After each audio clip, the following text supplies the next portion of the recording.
and today I'm going to be talking about Unit 2, specifically Topic 2.2, Supply. So, what is supply?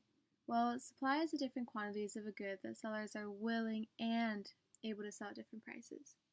For instance, we have big corporations like Nike, McDonald's, or Starbucks that are supplying us with goods. Now, what is the law of supply? The law of supply states that there is a direct relationship between price and quantity supplied.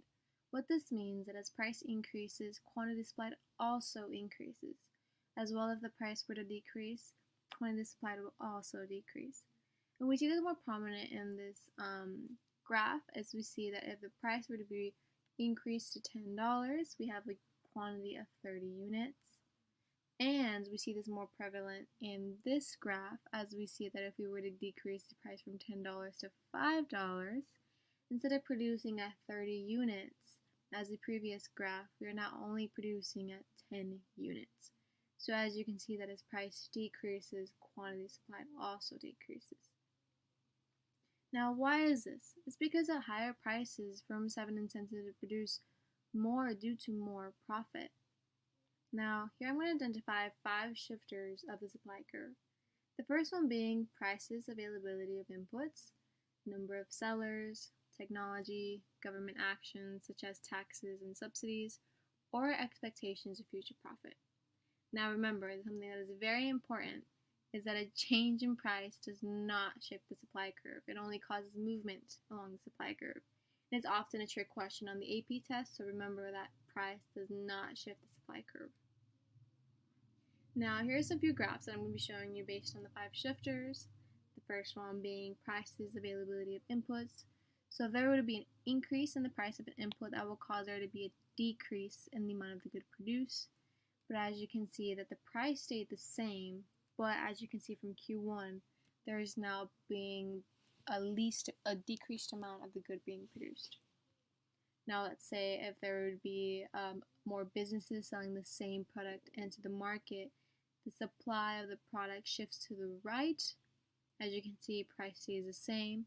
But as you can see from Q1 to Q2, the quantity produced has increased, and this is the shifter called number of sellers. It would work the same if there were to say businesses exit the market, then you would see the supply curve shift to the left rather than to the right.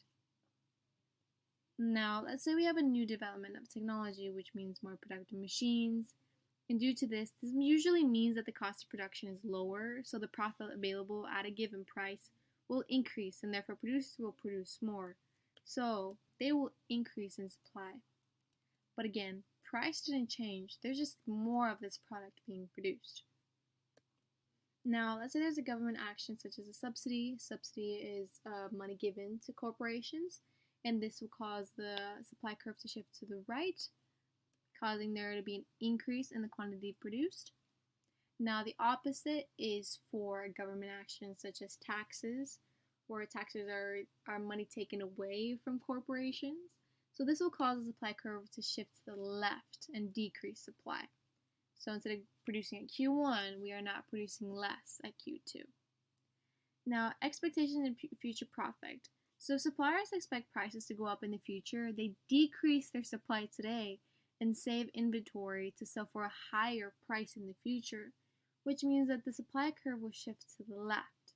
So there will be a quantity decreased. So as you can see that at Q1, now we are only producing at Q2. Now for a practice question, it says, suppose when the price of shirts increases from $20 to $25, the quantity supplied increases. This change is best described as A, movement along the supply curve, B, a change in supply, C, movement along a demand curve, D, a change in demand, or E, none of the above. So I would say go ahead and pause this video as you guys figure out what your answer is before I reveal it.